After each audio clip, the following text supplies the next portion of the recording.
Assalamualaikum warahmatullahi wabarakatuh. Waalaikumsalam warahmatullahi wabarakatuh. Alhamdulillahillazi arsala rasulahu bil huda wa dinil haq liyuzhirahu ala dini kulli walau karihal musyrikun walau karihal munafiqun. Asyhadu an la ilaha illallah wa asyhadu anna Muhammadar Rasulullah sallallahu alaihi wasallam la nabiyya ba'da amma ba'd. Dengan mengucapkan puji syukur kehadirat Allah Subhanahu wa taala yang senantiasa selalu membersamai kita di ruangan rapat ini dalam rangka untuk menjalankan aksi nyata budaya positif dari Ibu Irma Suryani selaku CGP Angkatan 9. Terima kasih kepada ibu-ibu semua yang sudah berkesempatan hadir untuk berbagi ilmu, sharing bersama Ibu Irma untuk menyampaikan atau memaparkan tentang aksi nyatanya tentang budaya positif. Baik, langsung saja untuk mempersingkat waktu kita persilahkan kepada Ibu Irma untuk memaparkan aksi nyatanya. Terima kasih kepada moderator, kepada ibu-ibu semua. Alhamdulillah sudah menyempatkan waktunya untuk bisa hadir di sini mendengarkan apa yang sudah saya lakukan, yaitu tentang aksi nyata budaya positif. Tugas ini dalam rangka untuk menyelesaikan salah satu syarat dari budaya Angkatan 9. Baiklah, saya mulai saja. Mungkin sebelum mulai, biar suasananya hangat, mungkin presentasi dulu ya. Saya presentasi. Dengarkan apa yang mau saya sampaikan. Kalau saya bilang ini berapa, berarti 1. Ini, kalau saya bilang ini, berarti 2. Kalau ini 3. Saya bilang lagi ya. Ini berapa? 1. Ini 2. Kalau ini 3. Sekarang saya tanya, ini berapa? 1. Ini 3. ini 2. kalau ini 3. ulang lagi. Ini berapa? 1. Ini 2. kalau ini 3. uji konsentrasi pendengaran itu. Nah, kalau sekarang gerakan. Kalau misalnya pagi itu 3. 1, 2, 3. Kalau siang 1 aja, karena kan ada 2 siang. Kalau sore 2. 1, 2. Kalau malam ada tepuk. Paham? Nah, sekarang coba tes dulu. Tepuk pagi, tepuk siang, tepuk sore, tepuk malam. Sekarang coba ya, tapi lagi ya, sekarang coba apa? Coba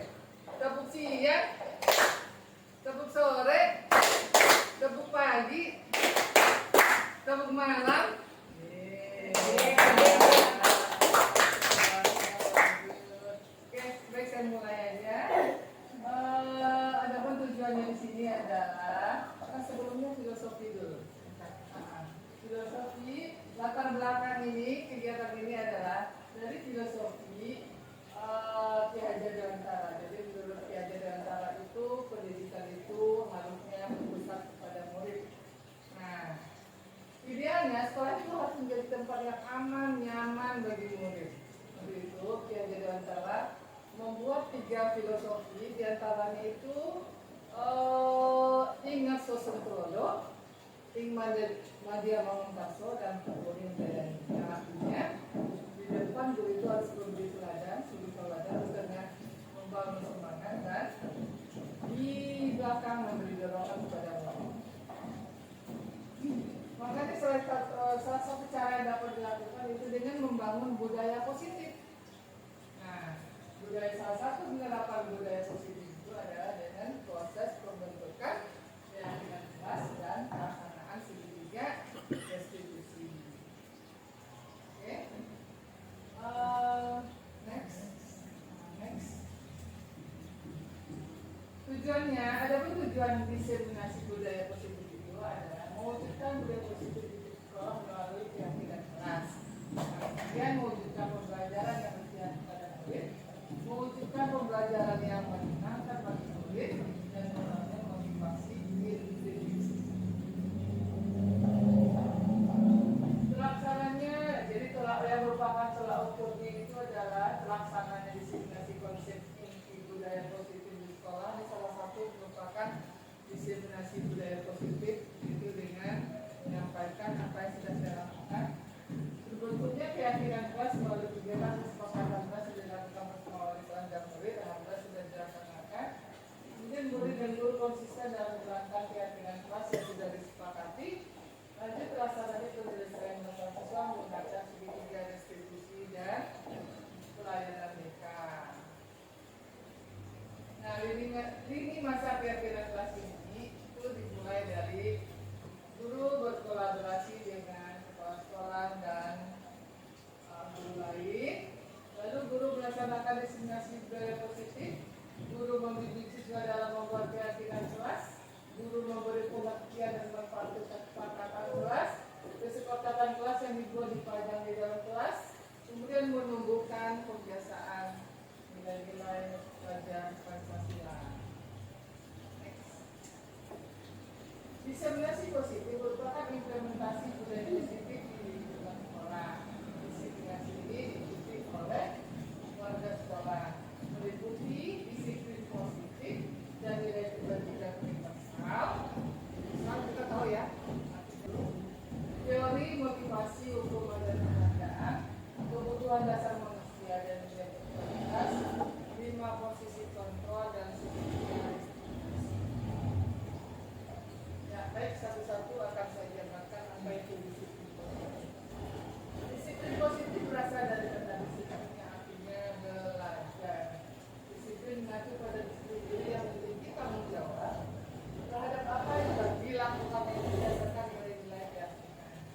Disiplin positif merupakan salah satu cara penerapan disiplin yang bertujuan untuk menumbuhkan kesadaran serta membiayakan kepada diri tanpa imbalan atau reward atau ancaman maupun hukuman. Nilai-nilai kebajikan. Nilai disepakati bersama lepas dari suku bangsa dan bangsa maupun agama. Contoh nilai institusi atau organisasi yaitu profil pelajar Pancasila, yaitu beriman dan bertakwa kepada Tuhan Yang Maha Esa, berakhlak mulia, berkebinekaan global, gotong royong, mandiri, kreatif, dan berbenah kritis. Kemudian ada juga yang dari Ibu, primary program atau PIP, diantaranya adalah toleransi, rasa hormat, integritas, mandiri, menghargai, antusias, empati, pengetahuan, kreativitas, kerjasama, percaya diri, dan komitmen. Dan ada juga keterampilan hidup atau life skill, diantaranya dapat dipercaya, lembut hati, mendengar aktif, tidak merendahkan orang lain,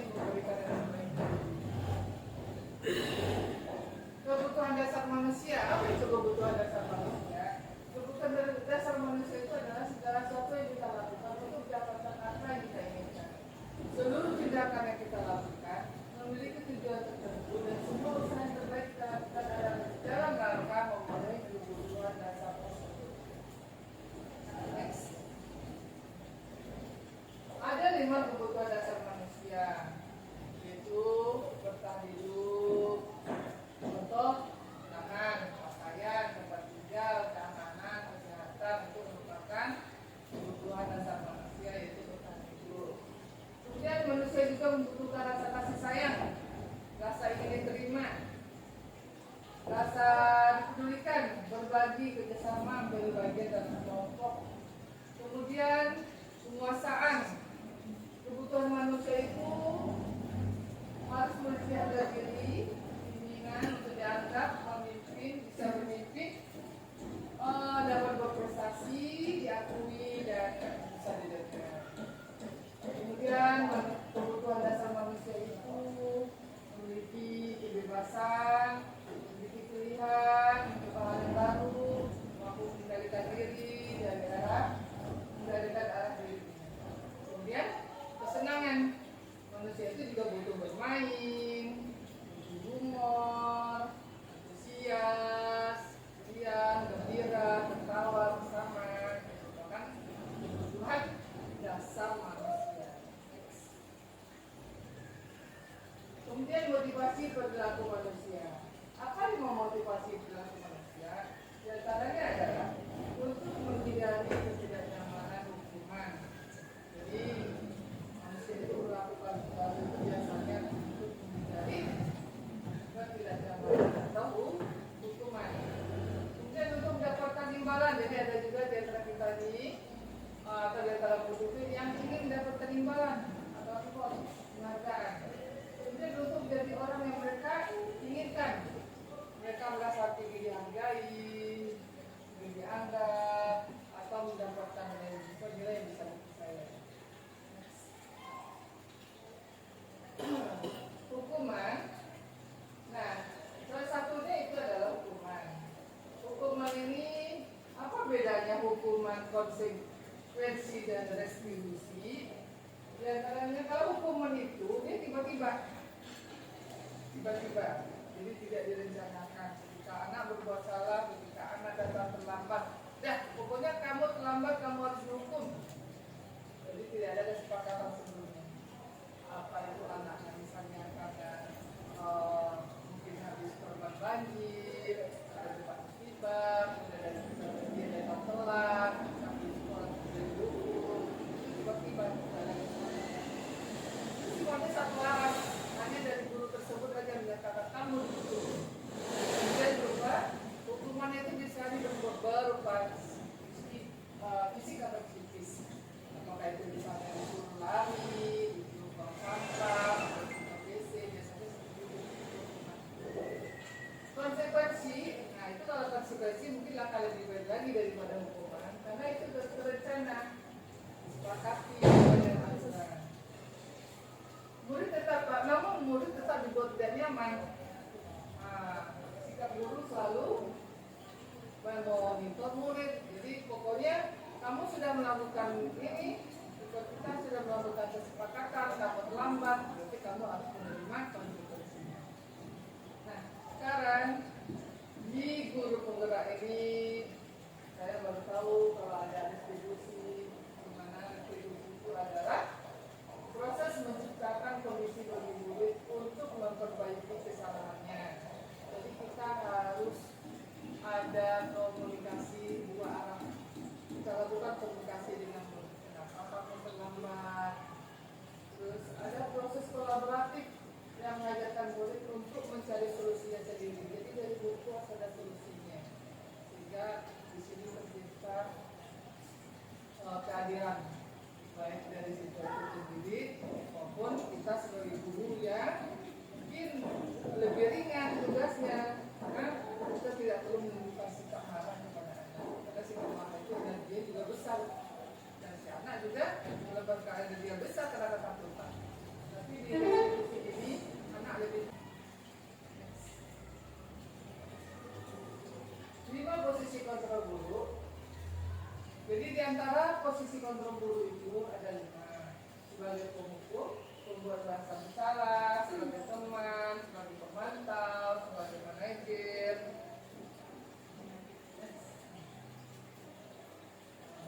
Contoh penerapan 5 posisi kontrol guru. Contohnya seperti ini. Siswa tidak pakai atribut lengkap pada satu upacara penggerak. Maka kalau sebagai guru, sebagai pemukul, maka murid disuruh hormat bendera selama 1 jam. Nah,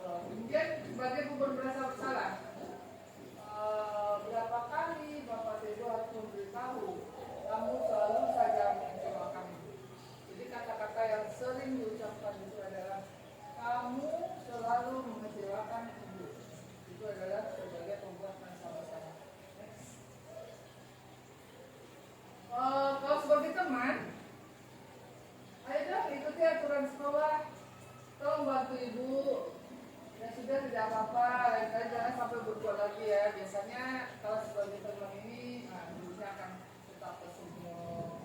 Karena sebagai teman, dan anak juga mungkin akan lebih merasa enjoy karena dia merasa itu adalah temannya. Kemudian sebagai pemantau, kamu sudah melanggar peraturan sekolah. Kamu tahu kan konsekuensinya. Setelah upacara, kamu beri atributnya ke lokasi dan jangan diulang lagi. Itu sebagai pemantau. Nah, kalau sebagai manajer, apakah kamu tahu kesalahanmu? Kira-kira bagaimana kamu memperbaiki kesalahanmu? Jadi kita memberi pertanyaan kepada siswa tersebut, apa kesalahannya? Jadi anak itu bisa mikir, masalah saya, ya, dia akan berusaha untuk tidak mengulang lagi kesalahannya. Posisi kontrol, biasanya kalau posisi kontrol ini, saya kecewa sekali dengan kamu. Kamu tidak pernah benar melakukannya. Apa ibadah untuk mengerjakan saya ini? Ayolah, lakukan dulu. Kamu tidak akan pernah dapat energi dan tidak membutuhkan. Ini kata-kata yang sering diucapkan oleh guru.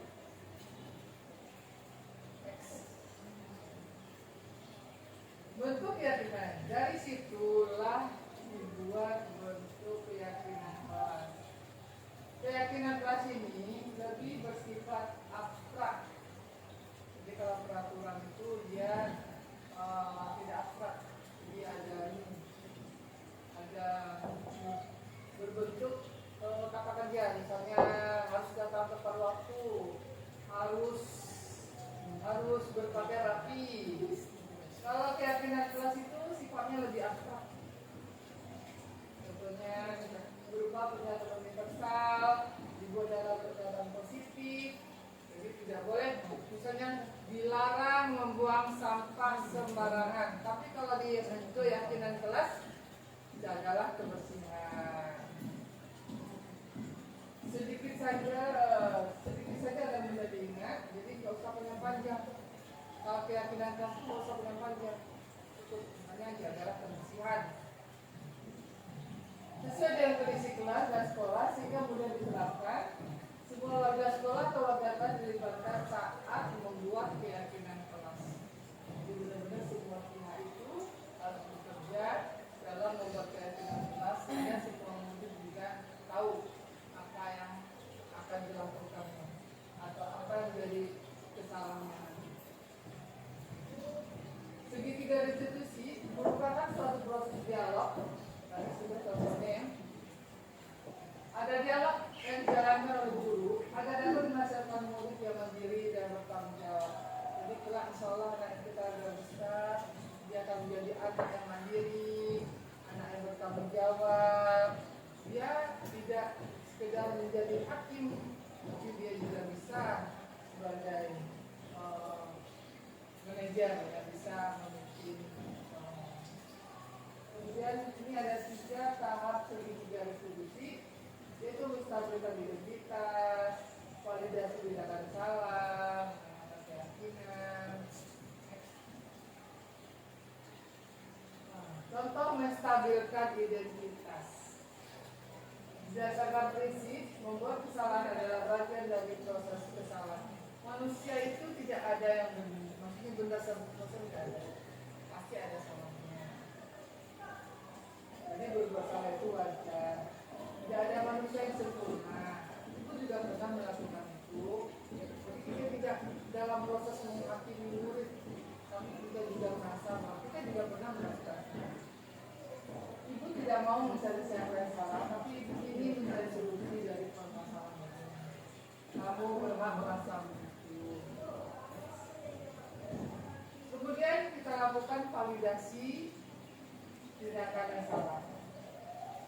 Jadi validasi ini berarti kalau tadi validasi ini bebas validasi bahwa kamu berhak merasa begitu. Jadi ini yang validasi itu berarti valid itu kan berarti ya kamu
lalu memperdalam ilmu pengetahuan yang berhubungan dengan budaya positif, kemudian menganalisis manfaat dari diseminasi budaya positif dalam proses mengajar.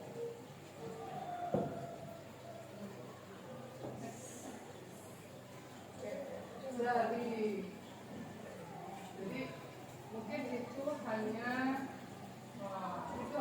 cuplikan kecil dari apa yang sudah saya lakukan sebagai guru penggerak. Jadi intinya kita membuat peraturan itu atau merubah peraturan itu menjadi keyakinan. Jadi yang tadinya mungkin yang sifatnya hukuman, tanpa harus memandang anak itu sebagai manusia yang butuh dihargai, karena kita selalu menangkap sendiri. Kamu pokoknya kalau telat, kamu harus lari, atau buang sampah, atau jadi sehingga anak itu merasa kurang dihargai. Itu nanti kelak anak itu setelah besar dia akan juga melakukan hal yang sama. Jadi kita ingin membentuk karakter anak di sini, bagaimana anak itu bisa setelah besar itu menjadi seorang manajer yang bisa juga memimpin bawahannya itu dengan baik, tanpa bawahannya itu merasa seperti ditakuti oleh manajer. Jadi diseminasi ini mungkin jauh dari sempurna, dan harapan saya mungkin ini bisa dilanjutkan oleh rekan-rekan semua. Mungkin ya insya Allah bisa lebih baik daripada ini.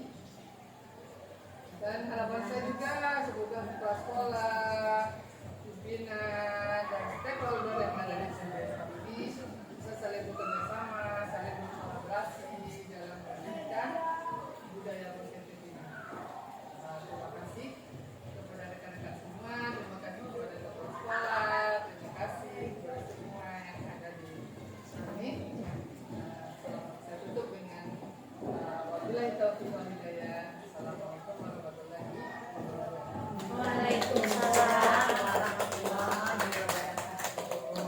Baik, terima kasih atas pemahaman dari aksi nyatanya dari Ibu Irma selaku DPP Angkatan 9. Jadi ibu-ibu, semoga nantinya apa yang telah disampaikan oleh Ibu Irma dapat kita aplikasikan juga di saat proses pembelajaran nanti ataupun di luar lapangan nanti apabila kita menemukan siswa kita yang bermasalah. Nah, alangkah lebih baiknya kita memberikan menjadi sebagai teman atau sebagai manajer ya Bu Irma ya. Jadi kita tidak menghakimi sendiri.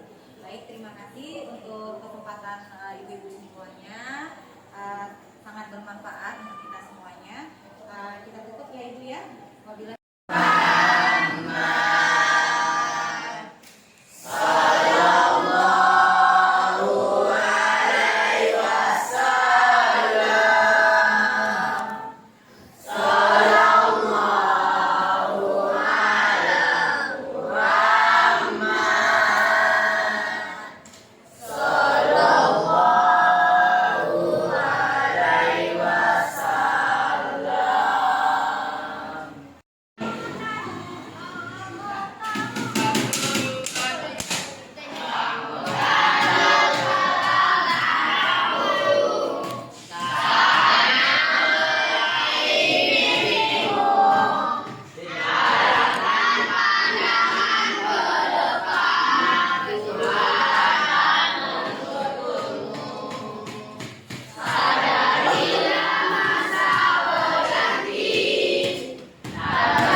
konsentrasi.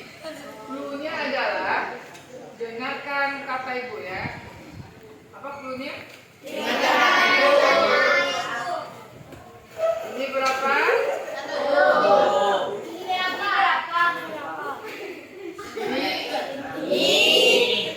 Kalau ini?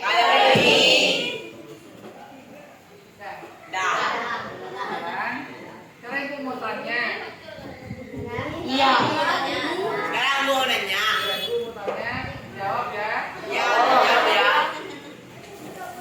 Kalian disuruh mendengarkan, bukan menjawab tadi. Ini berapa? 6.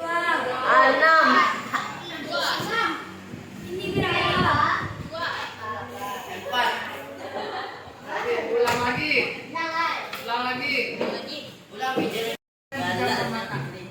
Semuanya pejamkan mata. Ini berapa? Ini. Kalau ini. Nah, sekarang kita tanya. Kalian jawab pertanyaan ibu. Ini berapa?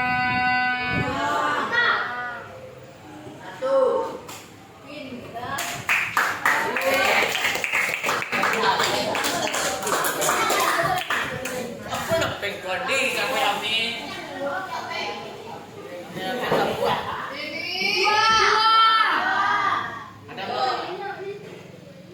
Kalau ini. 3. Ini berapa? 1. 1. Ini. 2.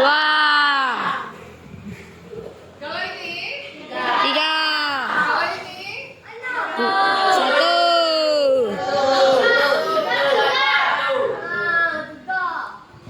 Kalau ini.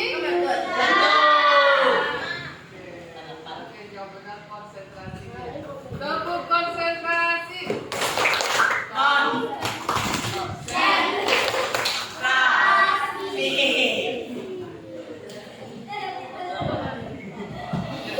Nah, sekarang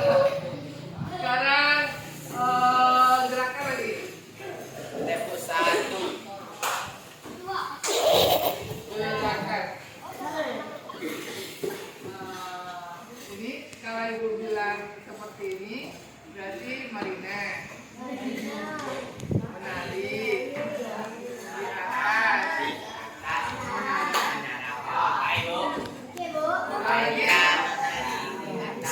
Marina menari di atas menara. Marina menari di atas menara. Menari Marina di atas menara. Di atas menari Marina menara. Ada. Oke,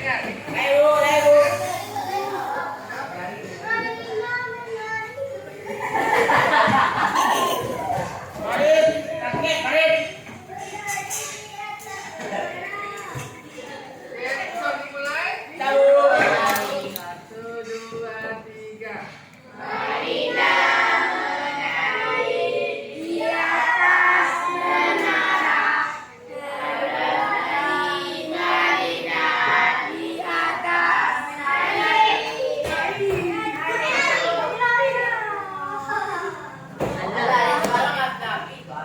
Kita lagi.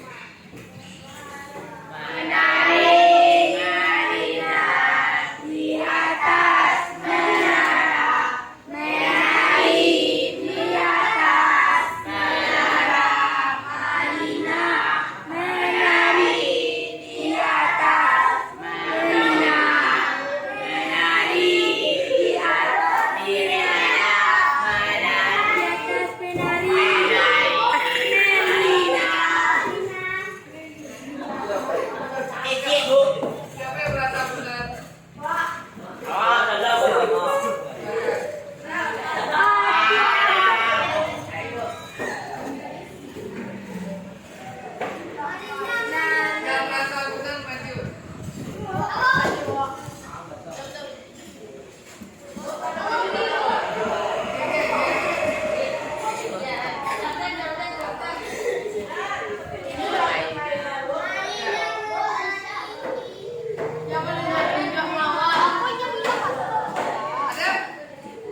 Nggak ada dos.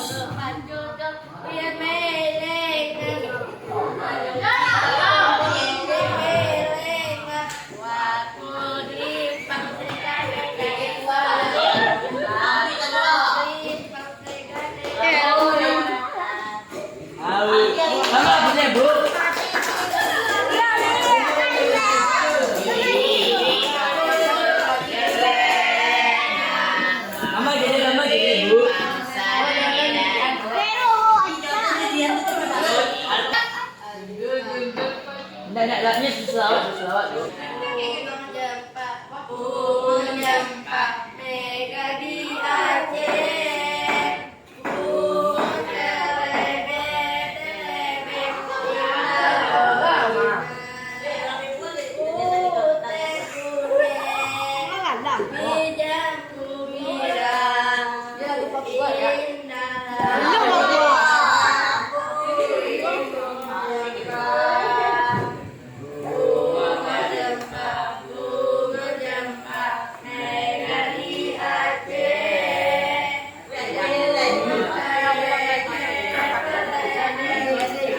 Pokoknya apa lagi dia?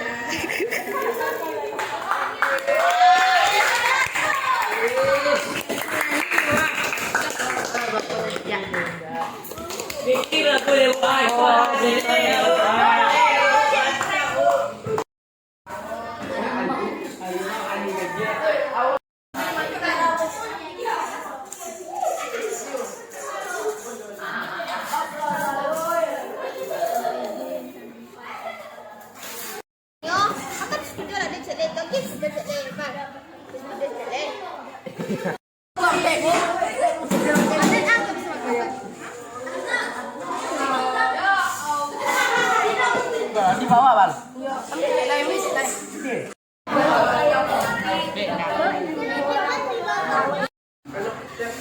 Kali karena dapat mengemukakan pendapat.